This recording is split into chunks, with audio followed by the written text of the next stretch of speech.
Cettini. Ahora bien, pasamos a una nueva entrevista. Vamos a estar hablando con Carlos Bullo. Él es comunero, es miembro de la Junta Comunal número 7 y ya paso a saludarlo. Carlos, ¿cómo andás? Te saluda Rodrigo Marcobriese. Hola, ¿cómo te va, Rodrigo? ¿Bien, vos? Bien, todo bien. Carlos, hablábamos la semana pasada, personalmente, por teléfono, pero no acá en el programa de radio, y justamente lo que vos me comentabas era que es importantísimo los votos peronistas para decidir alguna elección, y más en la Comuna 7, donde aglutina los barrios de Bajo Flores y Parque Chacabuco, donde hay un bastión peronista. Bueno, como militante de peronismo, como también miembro de la Cámpora, ¿qué análisis haces de la actualidad militante que tiene el FPV a nivel nacional, digamos? Bueno, mi análisis es que la militancia ha crecido. O sea, yo conozco lo de la Ciudad de Buenos Aires, concretamente el sur de la Ciudad de Buenos Aires o la Comuna 7. Eso lo conozco, digamos, de forma directa. Lo otro conozco, también conozco el crecimiento que ha habido.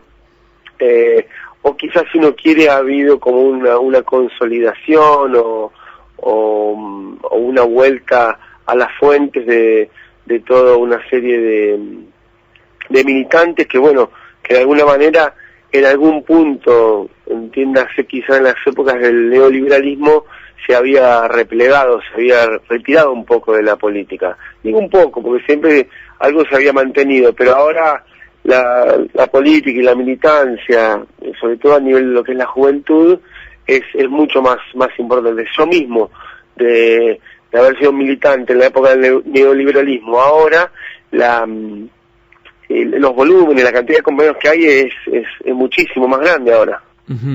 Claro.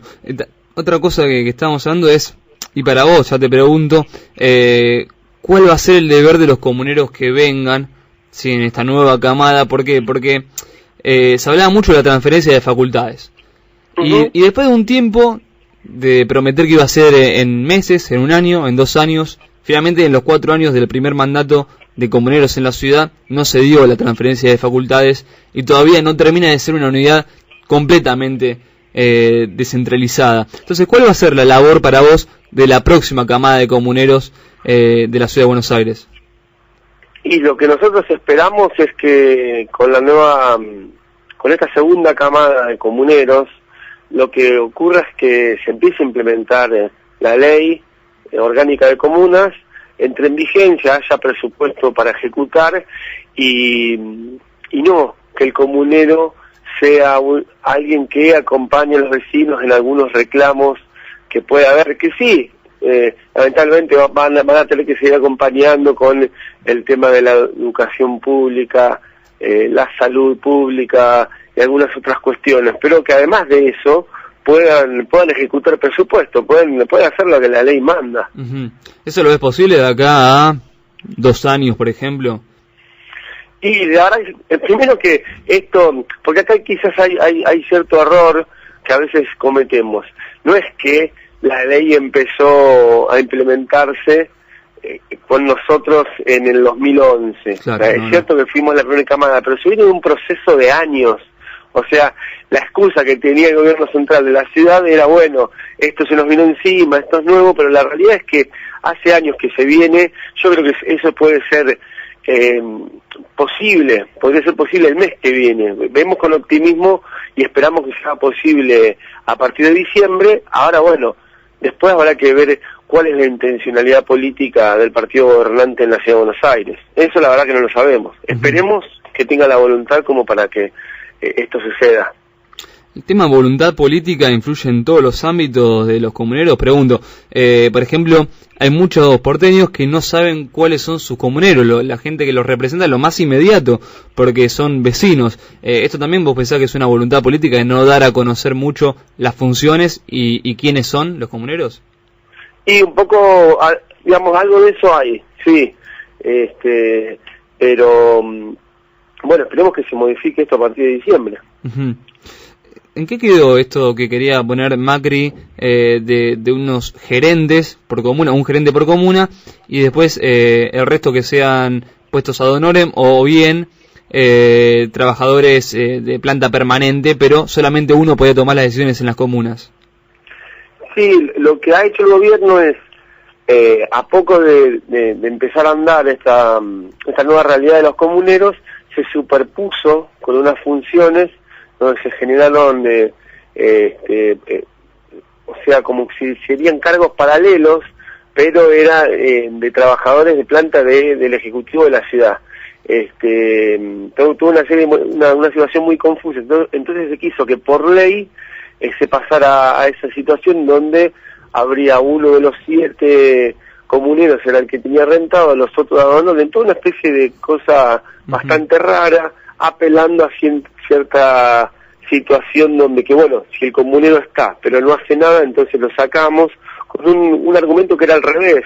Yo repito, se peleó mucho, se luchó mucho por esto, fue una lucha fundamentalmente de los vecinos, tiene que ver con una ciudad que es muy grande, muy compleja, donde la representación de los vecinos con la actual legislatura que está, hay un montón de cosas que se pierden, entonces se había creado esto.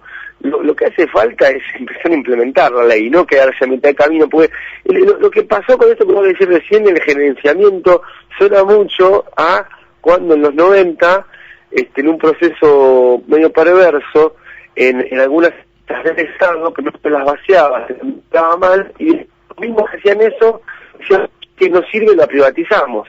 Y alguna gente decía, bueno, está bien, y después pasó. Se está entrecortando un poquito, Carlos, ¿me escuchás bien vos ahí? Sí. Ahí te escucho perfecto. Me decías, sí. No, que decía que eso mismo, eso que quisieron hacer del gerenciamiento o esa cuestión de decir, bueno, como el comunero no sirve, lo sacamos, era como lo de los 90, lo de la privatización de las empresas estatales. Primero se las vaciaba, se las hacía funcionar mal, y después con esa excusa, precisamente era que se privatizaba, y la verdad que la experiencia no ha sido muy buena, en realidad ha sido medio nefasta. Ustedes, o sea, el tema presupuesto es cero, tanto que le mandan desde ciudad como el que ustedes manejan presupuesto participativo. Claro, sí, no hay presupuesto para que se entienda. Y uno dice, bueno, pero ¿cómo puede ser? 3 años, más de 3 años y medio, bueno, sí, así es. Lo que pasa es que es una cosa que de mes a mes uno esperaba que esto se resolviera, las promesas son, bueno, ya va a suceder, incluso a veces se engaña diciendo, no, que en realidad sí hay presupuesto, pero nada, en realidad no hay presupuesto, si uno tiene que hacer un balance de su gestión, es 0 presupuesto asignado, 0 presupuesto ejecutado. Y en ese sentido, es verdad que algunos vecinos no conocen a los comuneros, pero también otros vecinos dicen, bueno, pero entonces ¿para qué están los comuneros? ¿No? Claro. Y se genera esta confusión, y no está mal que el que piensa si no hacen nada hay que sacarlos, pero la discusión es otra, es no sacarlos, sino precisamente asignarles el presupuesto y que empiece a funcionar la ley orgánica de comunas y la descentralización. Claro, es que darle presupuesto también es darle cierta autonomía, posibilidad, por ejemplo, para poder publicitarse y hacer conocida la comuna. Eso hoy no ocurre.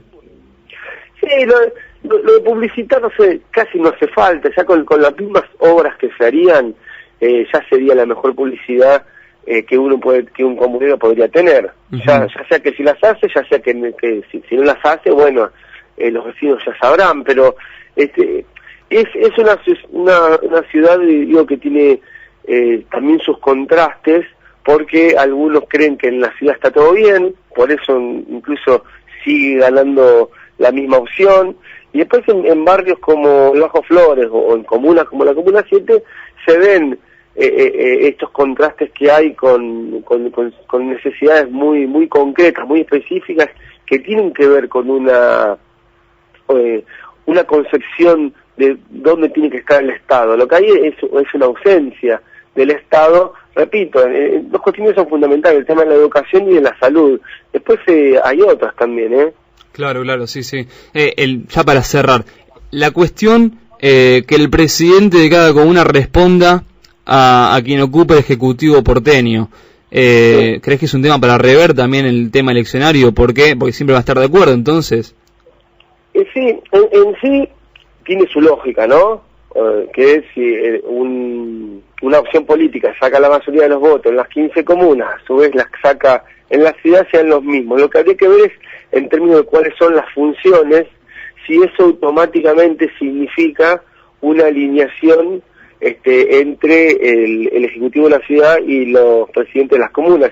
Igual, si se trata de trabajar para los vecinos, hasta está bien, porque digo, tendrían buena sintonía con el Ejecutivo de la ciudad para hacer buenas obras. Lo que pasa es que acá ni siquiera está ocurriendo eso, Claro. El PRO que tienen los presidentes en las 15 comunas, ni siquiera descentraliza en favor de sus propios comuneros. Claro, la cuestión es que también es un motivo de opacar. Si vos tenés a alguien opositor en la comuna, seguramente te hará frente a alguna medida o defenderá en algunos barrios donde justamente sea el presidente de la comuna, y eso haga notar al comunero, prevalezca lo que hace el comunero, siendo el mismo signo que el ejecutivo. También es un factor para que quede opacada la figura del comunero esto. Sí, exactamente, porque también otra discusión que hemos tenido es que muchas veces desde el PRO se quiere decir que los comuneros formamos parte del gobierno de la ciudad, y el comunero, al ser electo por los vecinos, tendría que ser una especie de cuarto poder, si se quiere, ¿no? O un poder más. Entonces, en ese sentido, no tendría que tener una alineación automática con el Ejecutivo, aún siendo el mismo partido. Pero esa diferencia tendría que ser no por la voluntad de cada comunero en particular, sino por la cuestión de las funciones que tengan. Que bueno, en el caso que estamos viendo, no se está dando. Carlos Gullo, comunero. Y te pregunto, tu papá estuvo en lo que fue la aprobación y la sanción de la colocación del monumento a Perón en la ciudad de Buenos Aires. ¿Qué te representa a vos? La verdad que era una deuda que se tenía con Perón, ¿no? Que haya un monumento en la ciudad. Después uno, como a veces dice, bueno, el Día de la Madre no es un domingo al año, sino todos los días. Uno cree que tanto la ciudad como el país tiene distintas expresiones donde uno puede ver que son homenajes a Perón, y qué sé yo, cuando uno ve que hay más trabajo o la presencia del Estado, o un país distinto e integrado al resto de Latinoamérica, ve ahí el reflejo de lo que puede ser un homenaje a Perón o al peronismo, y no meramente en una estatua. Pero bueno, bienvenido sea que exista también un homenaje de esas características. Muy bien, Carlos Gullo, miembro de la Junta Comunal número 7, que aglutina los barrios de Flores, Bajo Flores y Parque Chacabuco. Te agradecemos esta comunicación con Comunas AM por Radio Belgrano.